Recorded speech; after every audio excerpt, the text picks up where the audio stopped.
this week is soft. So we can start just kind of West Coast travel plans. Are you guys leaving Friday, Saturday, and the success you've had so far heading, I know it's mountain time, but heading out to Pacific time? Yeah, we'll head out on Saturday. Kind of do our meetings here on Saturday so that when we kind of get out there, we just have a few things to do at night and, just try to get there a little bit later. And, look, we've obviously handled it well thus far in terms of the travel west. So, hopefully we can continue to have the same mindset and mentality going into it. And, it's a business trip. It's a good trip. It's a team that's I know is going to be fighting. And, it's a great opportunity for us to, again, go on the road together as a team and, prepare the right way. You guys obviously had success against McConkey, Allen, Gadsden, their three primary targets this past weekend. But knowing what Brock Bowers was able to do, Nico Collins, how do you isolate, shut down a player like Trey McBride? Yeah, I got a lot of respect for Trey. He's extremely versatile, similar in a lot of ways to Brock that way. And, look, you've got to have eyes on him and understand where he is in the formation at all times in terms of, okay, is he attached? Is he in the hip? Is he in the slot? Is he at one? Obviously building a plan around, stopping guys like that is mixing up looks, right? Is trying to give different looks and present them and make sure that maybe you have some areas in the red area, whatever it is, to double them or take away their best player. That's some things that we're looking at. What do you say about a guy like Brissett, bounced around but manages to play pretty well every time he's on the field? I've always thought he could really throw it. I mean, always. You watch the way he's played. I evaluated him kind of at length last year in Tampa. We were just doing quarterback stuff, free agent-wise, and watched him a lot. I thought he was impressive then. And, the guy, 47 to 57 last week. You look at his last, since week 6 numbers are pretty impressive. And, they're throwing at a good click right now, and their skill players are playing at a high level. So, Jacoby's – everything I've heard of him, I don't know him personally, is just pro's pro, just not really outcome driven, and just kind of goes through it, knows his talent, knows that he can throw the ball, really, really well at a high level. And you get into a situation ultimately, and it fits for them right now, and they've been able to score points.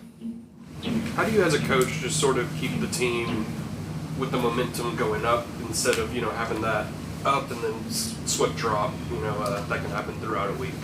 Yeah, I think that's like we talked about. There's a stand. We set you ultimately in a season, right? There's highs and lows, but when you play like as we played on Sunday, there's a new standard now in terms of, okay, well, that's what it looks like when we prepare the way we did and got ourselves into the mindset mentality to go play that way. And performed, obviously, cleaner, right? It was obviously, the physicality and all that I really appreciated and we want every week, but it was just cleaner in a lot of ways and in all three phases. And so that is the standard, and we all kind of owe it to each other in that room to uphold that standard moving forward in terms of the way that we go about our business, prepare, and ultimately play. So that's the thing about, coaching and playing in the National Football League with long seasons. It's the teams that can maintain that sustained success and consistency throughout a number of weeks and give yourself a chance. After reviewing the Chargers game, what kind of step forward did Lawrence take in that second half? Yeah, he was being able to play on time and in rhythm. I thought we did a fantastic job obviously in the protection, protecting them, kind of getting the ball out and trusting and anticipating some throws across the middle, and went through some progressions that I thought it was really clean. And again, he continued to get us in and out of the right plays all throughout the game. That was a huge deal. So a lot of that plan in the run game, had to do with Trevor owning and operating there. And then I thought in the drop back stuff, the slant, that he threw to Tim Patrick on the left side, just the ball was, coming out, spitting, playing fast. There's always ones you want back, but I thought he ran our offense really well in the second half. And adding an experienced guy like Thornhill kind of helped the younger guys in that way. Yeah, and he played against him in the preseason against the Steelers, I think, and guy that's seen a lot of football, is been on winning teams for sustained success. I know he's excited about being here and getting an opportunity to come, earn some playing time, and just gives that room. Obviously with Eric out and Dewey's vet and been there, and Antonio I think is just getting better each week. So it's just another guy in there that can ultimately go in and hopefully learn a game plan quickly enough and get into the system, and also be able to help the younger guys. Just anticipation with anything, right? Down and distance, situational football, all those things help when you get a veteran like that in the room. Are you optimistic that you could have Jordan, Anton, Brenton, and Brian back this week? Optimistic, yeah, as always. I'm very always optimistic. But look, I really don't know. You were optimistic on some of them last week and didn't end up working out, and that was obviously it was frustrating for those guys specifically, and for us when you're trying to continue to get your guys out there. But I thought guys stepped up as well in their places, and you look at operating again with 2 tight ends in a game, and those 2 tight ends play their tails off. So it is definitely a next man up. It has to be a next man up mentality, and ultimately, hopefully we get these guys back. Walk me through the OL on the ETN touchdown. You got Robert Haynes out in space, Chuma pulling, man. That has to be encouraging to see. That was. I mean, if you really, I think we talked about as a staff, just take one play, from the offensive tape or even from the game, and just show that one play and say, hey guys, this is pretty, this is cool to see for our team. It's just, this is who we are in a lot of ways. And when we're playing at a high level, that's what it can look like. But it was the effort, but not just the effort, right? It was sustaining those blocks for that length without getting out here, and those, the fundamentals and technique matched with the intensity and physical nature. Yeah, that's ultimately what you want to highlight and who you want to be on a consistent basis. Campbell has 5 sacks. What kind of respect do you have for his career, and also how effective is he still at this point of his career? So much. He was one of our game records this morning in both defense and in special teams for the career block, extra points and field goals. So, but he is playing at a very high level. Utilizes that swim move at 6'8", and that can be hard on guards and interior offensive linemen, and then his strain through the down in terms of in the known passing situations, but also where he's extremely effective is batting balls down as well. So if he doesn't get maybe an edge in the rush, well, he's going to stop, and that's a brick wall there, So we've got to really make sure we're accounting for him, knowing his strengths, and be able to attack some of the weaknesses there, and get his hands down, especially in the pass game. You had your shuffle, cornerback, depth chart, that room, cornerback, receiver, running back, in the defensive line, all of those. Is that a delicate balance to take as a coach, or is it these guys get it because they're pros? And it's an easy thing to just say, hey, we're moving. Yeah, I mean, as you're building, you just have to make sure you're doing right by the whole place and putting the best 11 out there, that is the healthiest 11, and trying to put the pieces out there to ultimately go win a game, right?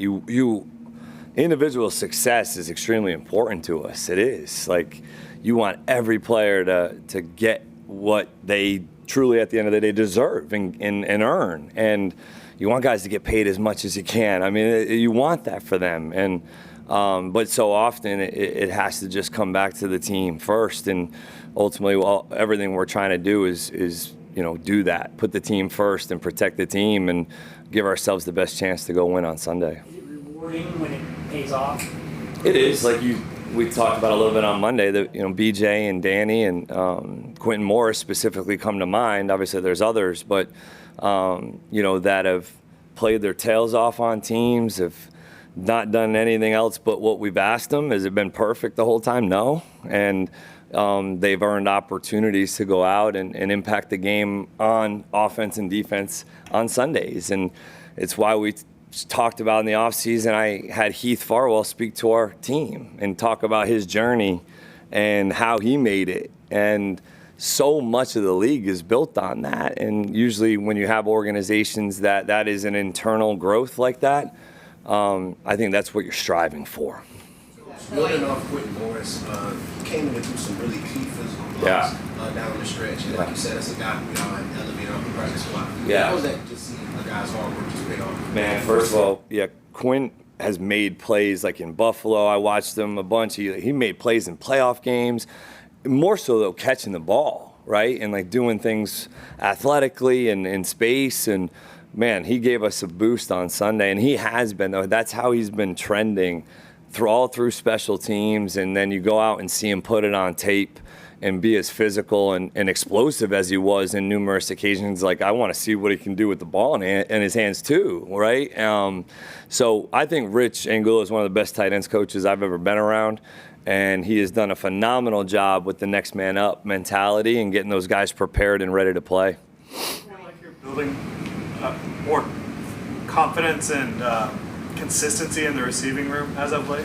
Yeah, I mean, I think that, look, again, highs and lows in seasons at all position groups in different times, right? It's just, I think they are getting some, I agree with the consistency, catching the ball and making tough catches. Trammell made a really difficult catch on that first third down of the game that was critical to get that drive continued. There's definitely the standard in there I know is high right now in terms of the way that they want to go out and block and want to go out and compete out there and, making difficult plays and going and winning one-on-one matchups. So, you can definitely continue to see the standard in there raising.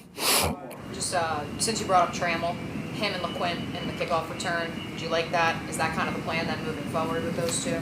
Yeah, I mean, it's week to week on that. We'll continue to evaluate, and I thought they did a nice job within the opportunities that they had. Obviously, both have given us returns in multiple different games. So we'll look at that with Tootin and those guys in Diami as well. And then to the point of the shuffling of the rooms, defensive back, I know it's probably too soon to say what Greg's status is right now, but what did you see with Christian Braswell coming on and this idea of he can play inside, outside, Jari can play inside, outside? Yeah, definitely. We'll know more a little bit on Greg, obviously, in the next day or so. But I thought Brad stepped in and did really nicely, and I thought he played really well through training camp, played well in the preseason, and really was not surprised by him going in and competing and doing nicely, doing a good job. So he's been somebody we've trusted, and that when his number was called, he was going to go in there and be like this. It's just kind of how he operates. It's the competitor. It's the preparation. It's the person. And, Jarian, I think, again, has continued to take steps in the right direction as well. And being able to have some versatility there with J. Lou down, helped us big time, especially on Sunday. And we'll maybe have to do it again this week. We'll see.